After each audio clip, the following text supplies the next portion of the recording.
what makes one an exceptional presenter? Is it flashy visuals?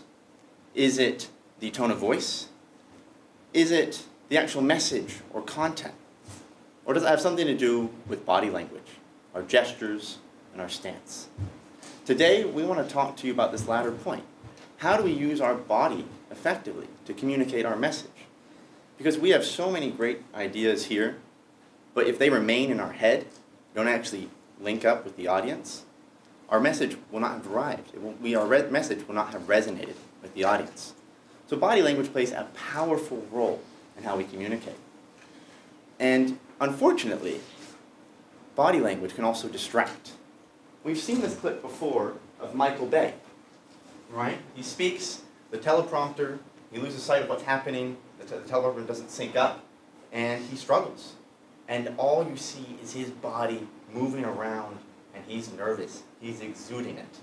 So I want to give some color commentary as we rewatch as a class what is happening.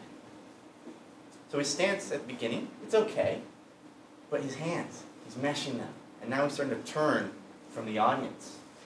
Again, his hands are clasped. He's looking a bit down, not at all of you, the audience, and he spins. He shows his back to the audience. And he can't regain composure. He's swaying back and forth. He's looking down. He's avoiding the audience. His nerves are coming out. Again, his hands, he's writing them. And now I think he's looking at the back of the stage. That's the exact opposite place from where you want to actually look. He's incredibly nervous, and now he exits stage. We all want to avoid our own Michael Bay moments when we communicate. The last thing we want at a startup pitch or meeting is to have that happen, is to have the body language take over from the message. If we lose sight of what our body is doing, all people can pay attention to is the body itself, right? It'll take over. So that comes down to not only can it distract, but the body language is your superhero, right? That it can change, it's your superpower. Sorry, not a superhero. You're the superhero. But it's your superpower in the sense that we can utilize it to enhance and communicate with every person in the audience.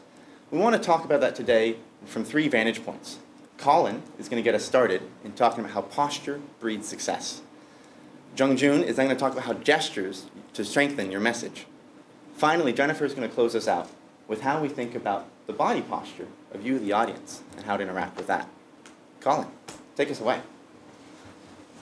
Communication begins before you even open your mouth to speak. Your audience's first impression of you is your posture and your position.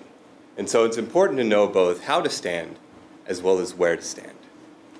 And perhaps it's fairly obvious, but you should stand facing the people you're talking to. Don't stand facing your visuals and turning your back to the audience. That's not what we want to do. We can't communicate that way. It's also important to know where you're standing in the room.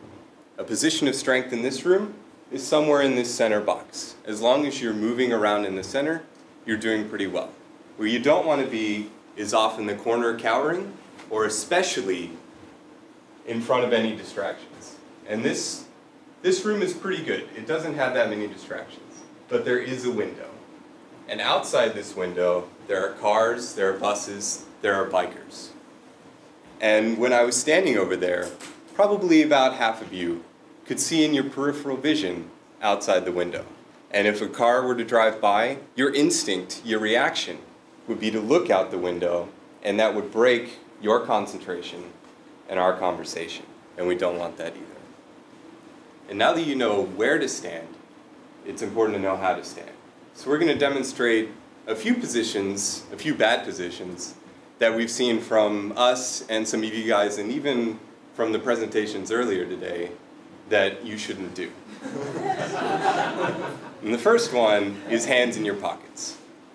This comes off as nonchalant, your shoulders tend to roll forwards, and it's very difficult to convey a strong message from this position. The second one is hands on your hips. When your hands are on your hips, you tend to look overbearing and powerful. And the third one is the fig leaf. This is where you're protecting your family jewels with your hands. And while it also looks timid, It's especially bad when you decide to gesture from this position. I want to show you something.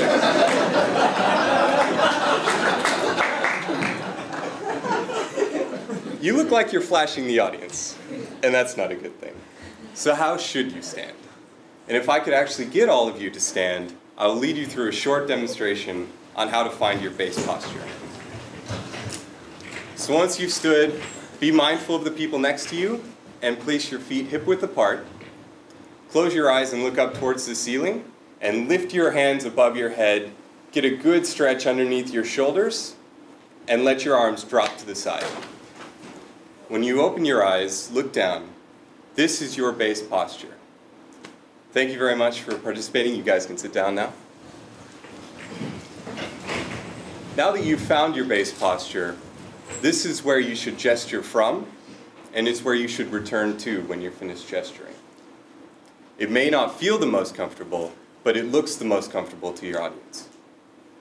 Remember that your posture and position are the audience's first impression of you.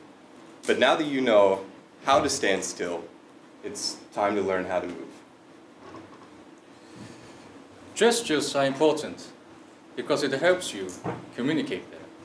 For example, if you use gestures, the audience remembers twice as much. It also helps you, the future speakers too, because it helps your memory when you speak. Also, beside the transition, your hand and arm movement is the biggest movement that the audience can see.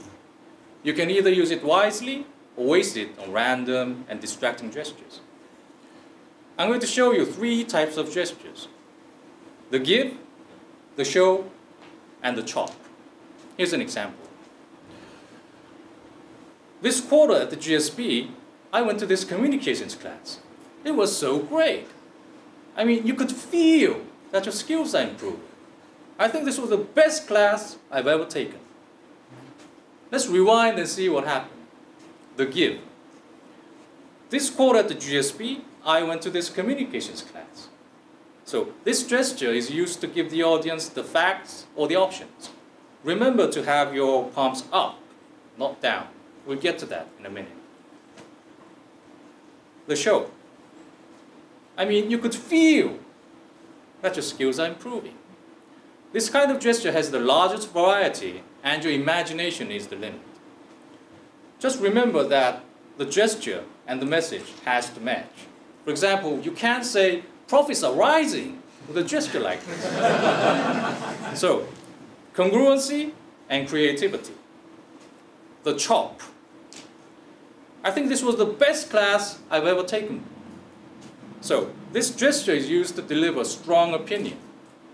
You can either use it one hand, or you can use both hands. You can use both hands and do a larger chop, which will deliver a stronger message.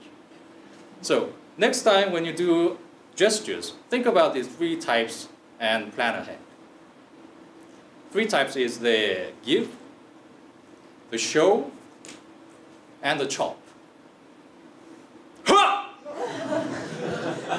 I bet everyone in the room is going to remember this. Gestures work. That's the message. Another subject is about having your palms up. So, I'll give you an example. People on the right, please rise and move to the left. I'll do it slightly different this time. People on the left, right, please rise and move to the left. One more time. People on the right, please rise and move to the left. Do you see the difference? Which one do you think would make more people move? The first one, yes. According to the study, if you have your palms up, 84% of the audience complies. If you have your palms down, 52%. If you have your fingers, 28%. Never use your fingers at your audience. It looks just arrogant, and only politicians use that. Clinton used it. I did not have sexual relations with that woman. It looks bad back then, looks bad now. So never use it. And last but not least, avoid the T-Rex gestures. For example, people on the right, please rise and move to the left. No matter what you do right, I mean, it looks silly. So loosen up, everybody.